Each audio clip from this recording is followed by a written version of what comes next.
아멘. 오늘은 남유다 10대 왕인 우시야에 대한 이야기인데요. 26장 1절과 2절 말씀에 보니까요, 우시야 왕은 어린 나이인 16살의 왕이 되었대요. 그래서 꽤 긴 기간 동안 52년 동안을 남유다를 다스렸습니다. 자, 지금까지 우리가 지난주하고 지지난주에 남유다 왕들에 대해서 살펴봤는데요. 지금까지 등장한 그 남유다 왕들의 행적을 오늘 우시야 왕을 비롯해서 포함해서 그 남유다 왕들의 행적을 이렇게 살펴보니까요, 공통적인 특징을 하나 보이고 있더라고요. 지난주에 살펴봤었던 아사왕 기억하시죠? 아사왕 같은 경우에는 통치 전반부에는 이방 제단을 또 신상을 없애고 하나님만을 신뢰하고 의지하면서 하나님 앞에 정직하게 행했습니다. 그런데 통치 후반부에 이르러서는 선지자 하나니가 하나님을 의지하지 않고 아람 왕을 의지하는 것을 책망하자 그 하나니를 감옥에 가둬버렸고요. 그로 인해서 하나님께서는 그런 아사 왕의 발에 종기가 생기게 하셨죠. 그리고 그 종기 때문에, 그 종기가 생겼을 때 이 아사 왕이 하나님을 찾고 하나님을 의지하는 것이 아니라 끝까지 그는 의사만을 찾았어요. 그래서 그 종기 때문에 결국은 사망에 이르게 됐죠. 지난주에 살펴봤던 여호사밧 왕은 역시요, 통치 전반부에는 여호와의 명령을 따랐다고 했습니다. 레위인과 제사장들을 보내서 백성들에게 또 하나님의 율법과 말씀을 가르치게 했다고 해요. 그러나 그의 통치 후반부에는 북이스라엘의 악한 왕 아합 왕과 우호관계를 맺었고요, 그 아합의 딸과 여호사밧의 아들을 정략 결혼을 시키게 되죠. 그리고 지난주에 살펴봤지만 해상 무역을 위해서 아합과 힘을 합쳐서 배를 건조했다고 했어요. 그리고 그 배를 하나님께서는 그 행위를 악하게 보시고 그 아합 왕과 함께 힘을 합쳐서 만들었던 그 배를 하나님께서 난파시켜 버리시죠. 이렇게 두 왕의 행적을 살펴보면요, 통치 전반부에는 잘했어요. 그렇죠? 그러다가 후반부에 들어서서 하나님 앞에 악을 행하게 되는 그런 공통적인 특징을 보이고 있습니다. 그런데 가만히 보니까요, 우리 한국교회 목사님들도 마찬가지인 것 같더라고요. 어렵고 힘든 시기에 교회를 개척해서 정말 고생해서 30년, 40년 그렇게 목회를 통해서 교회를 엄청나게 부흥시켜 놨어요. 그런데 안타깝게도 목회 후반부에 이르러서 부끄러운 모습을 보이셨던 그런 목사님들이 참 많았습니다. 교회 세습 문제, 또 돈 문제, 여자 문제 등등. 우리 인간은 다 거기서 거기라는 거죠. 그 유다 왕들도 전반부에서는 그렇게 하나님 앞에 잘 하다가 정직하게 행하다가 후반부에 가서 꼭 공통적으로 그렇게 실수를 해요. 후반부에 가서. 그래서 저도 이제 인생 후반전에 들어서면서 제 자신을 참 많이 돌아보게 됩니다. 전반전에 반짝반짝거리던 그 모습은 사라지고요, 이제 삶에 지치고 또 여기저기 때도 묻고 점점 인생의 색깔이 흐릿해지고 흐리멍텅해지는 그런 느낌을 받습니다. 게다가 사고에도 유연성이 사라지더라고요. 그 유연성이 사라지고 그 자리에 편견과 고집이 자리 잡기 시작하더라고요. 그래서 이번에 이렇게 역대한 말씀을 묵상하면서 영적으로 실패한 그 유다 왕들의 인생 후반부의 행적을 반면 교사 삼아 제 인생의 후반전을 하나님 앞에서 참 잘 살아내야 되겠다, 그런 생각을 해보게 됐습니다. 자, 같은 맥락에서 오늘 우시야 왕도 보니까요, 16세라는 어린 나이에 왕이 올라서 인생의 전반부에는 하나님 앞에서 참 멋진 삶을 살았습니다. 그런데 안타깝게도 인생의 말년에 그는 하나님 앞에 크나큰 죄를 범하게 되는데요, 26장 4절과 5절 말씀을 보니까 우시야 왕의 인생 전반부에는 자기의 아버지 아마샤가 한 모든 일을 본받아서 주님께서 보시기에 올바른 일을 하였다라고 했습니다. 그리고 5절 말씀에 그의 곁에는 하나님을 경외하도록 가르쳐주는 스가랴가, 선지자죠, 스가랴가 있었는데 이 스가랴가 살아있는 동안 우시야는 하나님의 뜻을 찾았다라고 했습니다. 그리고 주님의 뜻을 찾는 동안은 하나님께서 그가 하는 일마다 잘 되게 하여 주셨다라고 했죠. 자, 여기에서 무엇을 찾는 동안은 하나님께서 그가 하는 일마다 잘 되게 해 주셨다고 했나요? 주님의 뜻을 찾는 동안 하는 일마다 그렇게 다 잘 풀렸던 그 우시야의 인생 전반부는요, 주님의 뜻을 찾는 동안이었다는 겁니다. 그런데 오늘 본문 16절 말씀을 보니까 우시야 왕은 인생 후반부에 힘이 세어지면서 교만하게 되더니 드디어 악한 일을 저지르고 말았다라고 했습니다. 하나님의 성전 안에 있는 분향단에 분향하는 일은 하나님께서 특별하게 제사장으로 세운 레위 족속들만이 할 수 있고 또 해야 하는 일이었습니다. 그런데 우시야 왕은 자신이 이 나라의 왕이니까 내가 가서 분향단에 분향을 하겠다고 그렇게 우겼던 겁니다. 이것은 주 하나님께 죄를 짓는 일이었다라고 성경이 기록하고 있죠.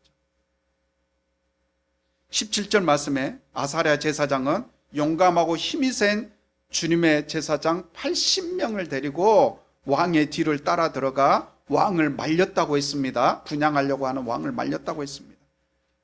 지금 이 우시야 왕은 교만이 하늘을 찌르고 있었기 때문에 그런 왕을 말리려다 보니까 얼마나 큰 용기가 필요했겠어요. 그래서 아사랴 제사장은 용감하고 힘이 센 제사장 10명, 20명, 20명 정도가 아니라 80명이나 데리고 왕의 뒤를 따라가 왕을 말렸던 것입니다. 18절에 제사장들은 왕의 뒤를 따라 들어가며 큰 소리로 이렇게 외쳤습니다. 우시야 임금님께서는 들으십시오. 주님께 분향하는 일은 왕이 할 일이 아닙니다. 분향하는 일은 이 직무를 수행하도록 거룩하게 구별된 제사장들, 누가 구별시켰어요? 하나님께서 구별시킨 제사장들이죠. 곧 아론의 혈통을 이어받은 제사장들만이 할 수 있는 일입니다. 이 거룩한 곳에서 어서 물러나시기 바랍니다. 왕이 범죄하였으니 주 하나님께 높임을 받지 못할 것입니다. 우시야 왕은 그런 제사장들의 외치는 소리를 듣고서 마음을 돌이키기는커녕 제사장들을 향해서 화를 냈다고 했는데요. 그런데요, 제사장들을 향해 화를 냈던 그 순간 우시야 왕의 이마에 나병이 생기고 말았다고 했습니다. 나병, 문둥병이죠. 그리고 21절 말씀에 그는 죽는 날까지 그 나병을 앓았고 죽는 날까지 별궁에 격리되어 여생을 보냈다라고 했습니다. 우시야 왕의 인생 후반부는요, 비참해도 그렇게 비참할 수가 없었습니다. 인생의 후반부를 그렇게 비참하게 보낼 수밖에 없었던 이유 원인을 16절 말씀을 보니까요, 우시야 왕의 교만 때문이었다라고 했는데요. 교만 때문. 이 교만은 우시야 왕이 하나님의 뜻을 찾았던 인생 전반부와 비교를 해보니까요, 교만이란 다른 게 아니라 하나님의 뜻을 찾는 것 대신에 내 뜻대로, 내 마음대로 사는 것, 그게 바로 교만이라는 사실을 우리에게 알려주고 있습니다. 16절에 우시야 왕은 힘이 세워지면서 교만하게 되었다라고 했는데요, 15절 말씀을 보니까 그를 그렇게 강하게 만들어주신 분이 누구셨어요? 15절에 하나님께서 그를 도우셨으므로 그는 매우 강한 왕이 되었다라고 했잖아요.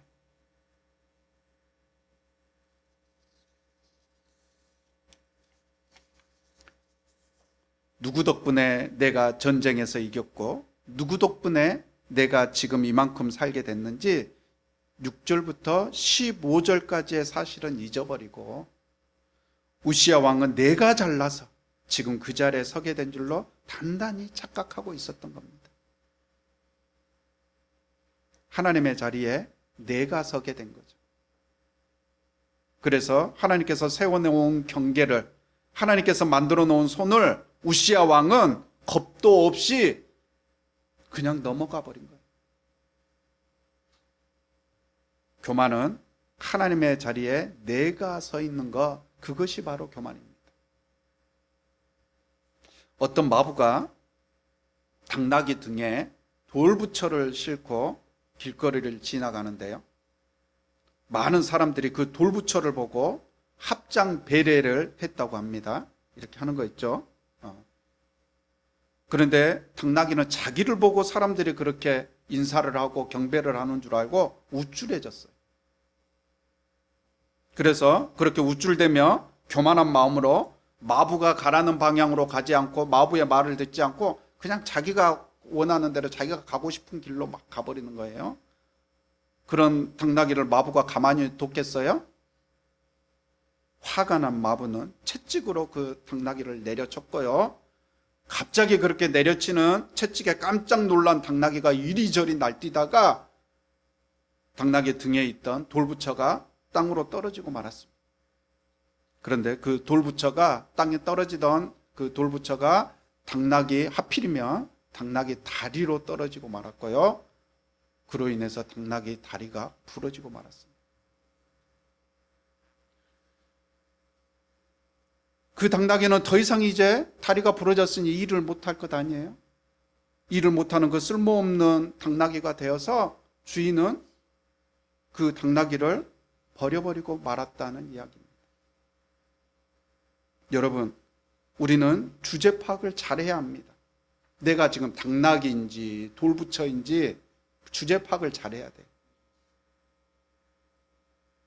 내 힘으로, 내 능력으로 내가 지금 이 자리에 서 있는 거라고 그렇게 거만을 떨었다가는 결국에는 당나귀처럼 주인으로부터 버림을 받게 되는 그런 초라한 자리에 처하고 마는 것입니다.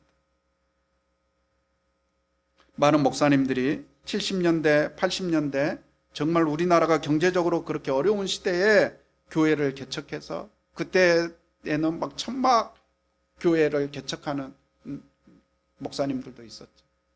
그렇게 교회를 개척해서 온 몸과 마음을 다 바쳐서 이렇게 한국 교회를 부흥시켜 놓았습니다.